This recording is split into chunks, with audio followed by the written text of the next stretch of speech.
Et voilà. Regarde. Latvia. Latvia. On est en Lettonie. Et apparemment ici, le poste aux frontières, ils doivent être en vacances, je pense. Ils s'en battent les cacahuètes. Les spots lettoniens bizarres. Avec les immeubles à côté là. Les mecs qui rôdent. Et les mecs qui rôdent autour du camping-car, du coup on se casse. Voilà. Ça commence bien. Comment il décore les sapins. Chérie, faut nettoyer le pare-brise parce que mes stories sont dégueulasses. Ils ont essayé de faire des feux d'artifice dans les arbres. Mais c'est mignon. Du coup, après une soirée un peu agitée où on a cherché une place posée, on a fini ici. Sur un spot archi tranquille. On a trop bien dormi. Un silence qu'on n'avait pas eu depuis très longtemps. On n'a pas été réveillé par une des neigeuses. Et puis le bruit de la mer en fond sonore, ça fait du bien. Surtout, tu te réveilles, il fait jour. Ça, c'est assez incroyable. Un vrai jour, pas juste une lumière polaire. Hier, on a eu le temps de faire pas mal de choses parce que à 16h, il faisait pas encore nuit noire. Ça nous avait manqué.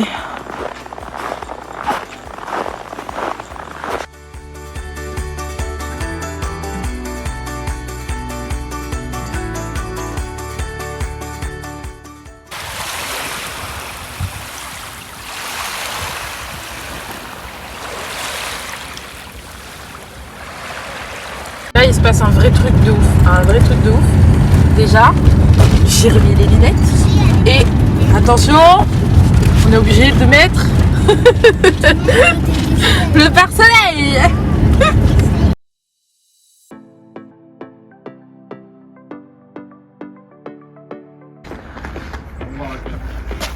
Ouais.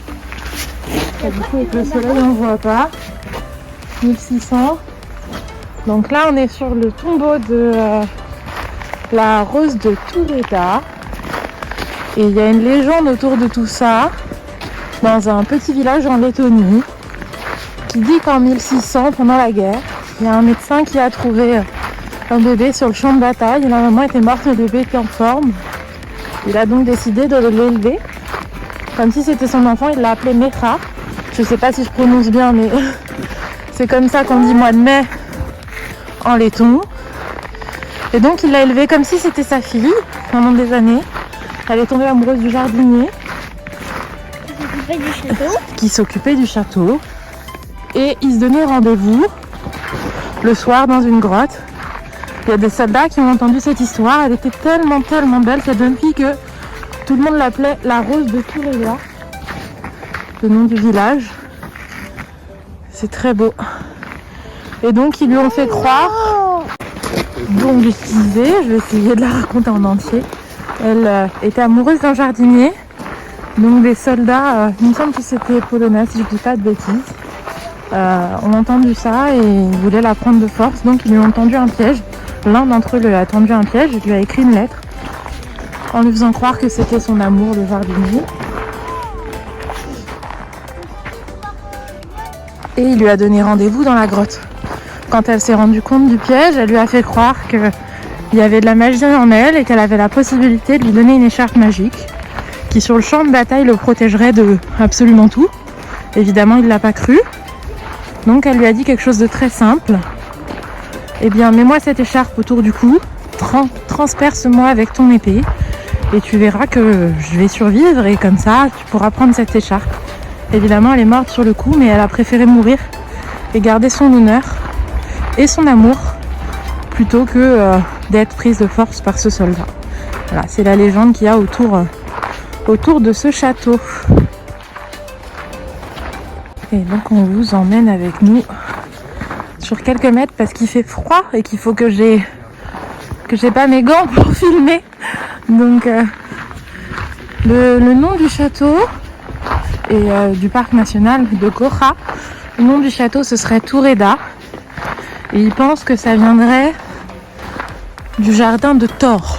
Oh, c'est le château. Oui, t'as vu? Moi, je rentre dans le château, moi. Ouais. Bien loin des prix scandinaves, c'est un vrai bonheur de pouvoir sortir de nouveau et profiter des loisirs avec les enfants. 3 châteaux et un parc visités pour 21 € en tout, à 4. Je crois qu'on bat un record. Donc là, on a Heather qui essaye d'apprendre la valse Ledon. On va venir quoi? Regarde, c'est la valse.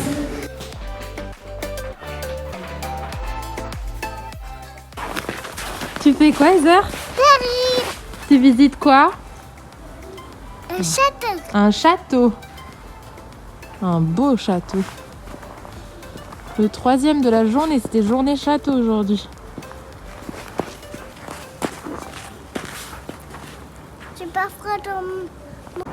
En plus d'avoir la chance de pouvoir visiter tous ces châteaux hors saison et vides, on a la chance d'avoir le coucher de soleil depuis la tour. C'est hyper chouette.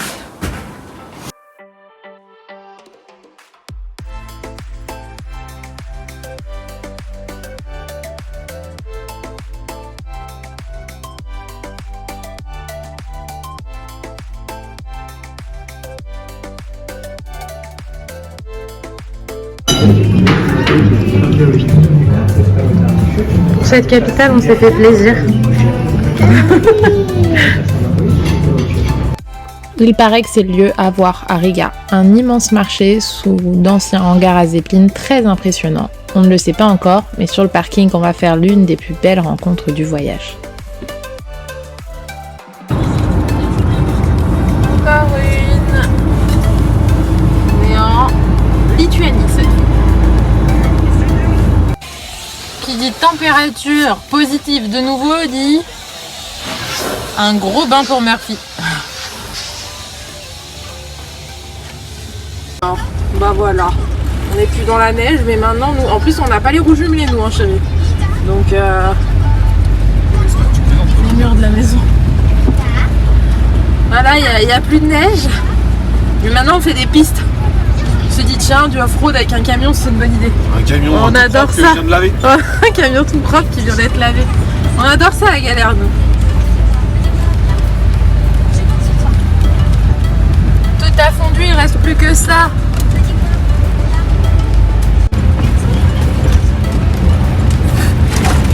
Oh là là là. Oh là là, l'état de la route. Voilà. J'ai plus qu'à en laver d'eau. Voilà, t'as plus qu'à tout relaver parce que il est foutu.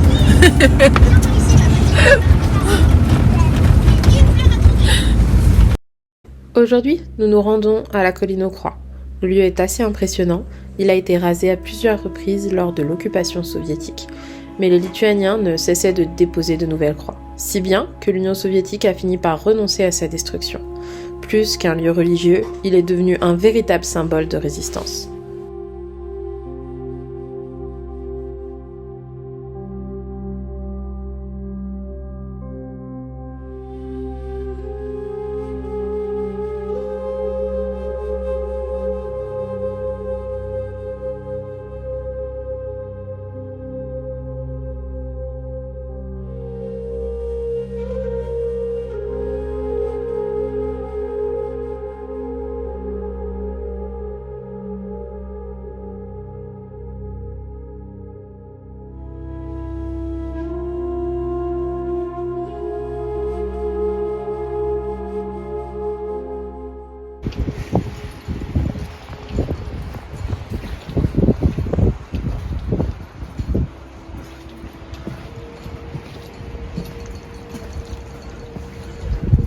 Impressionnant.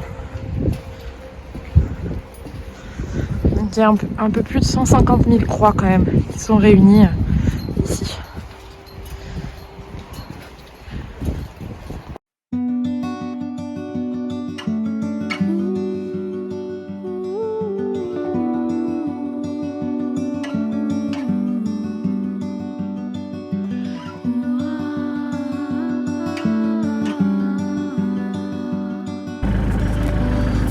là on est en Lituanie, il est 9h30 du matin. On est dans un petit bled pas très loin de Vilnius. Et il y a énormément de vent, alors on se rend pas compte, mais il y a vraiment une tempête. Là il y a une accalmie, donc on en profite pour bouger. Et en fait on était installé le dos du camping-car face à ces arbres, donc comme ça, vers l'avant. Et on entendait du bruit, donc monsieur s'est levé et en fait effectivement il y avait du bruit. C'est-à-dire que je sais pas si, voilà, les arbres sont en train littéralement de s'arracher, ils tombent.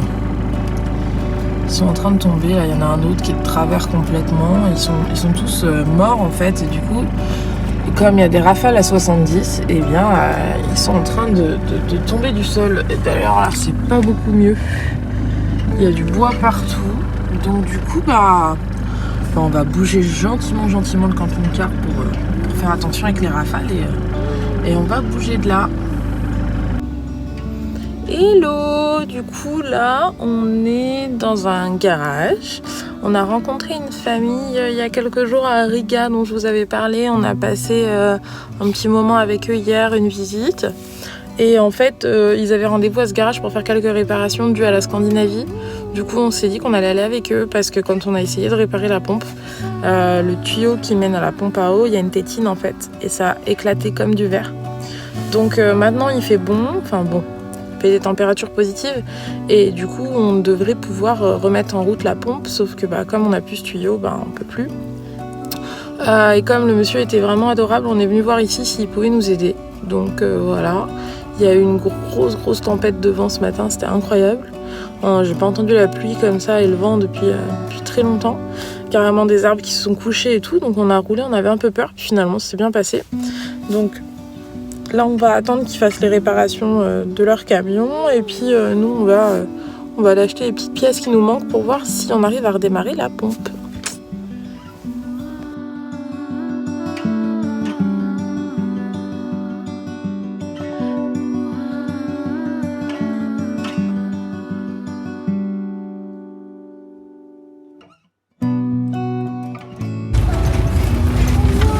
En fait, prochain véhicule, je pense on va prendre un 4x4. Un 4x4 avec une tente, parce que de toute façon, vu que les conduits d'eau ils marchent jamais, on n'a pas besoin d'une salle de bain, d'une cuisine. C'est bien, ça secoue. T'aurais pu faire ta machine à laver. Ouais, j'aurais pu faire ma machine à laver, j'aurais pu tout foutre dans un bidon. On verra bien. On va dormir dans la forêt. Je te dis, ça va être cool. J'espère juste que ça passe avec les arbres. Mais bon, depuis le Connemara, on se dit qu'on peut passer partout. Dépasser. Ah, mais il y a de la neige aussi, il y a des vestiges. Des vestiges, maman. C'est quelque chose qui reste.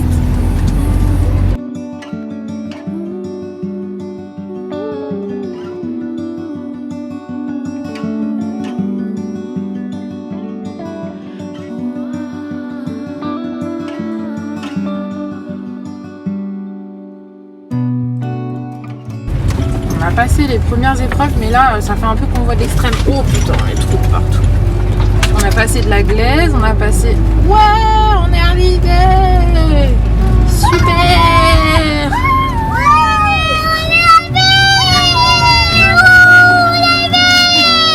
Du coup je vous ai filmé la galère pour accéder au spot, mais je vous ai pas montré à quoi ça ressemblait. À quoi ressemblait le spot.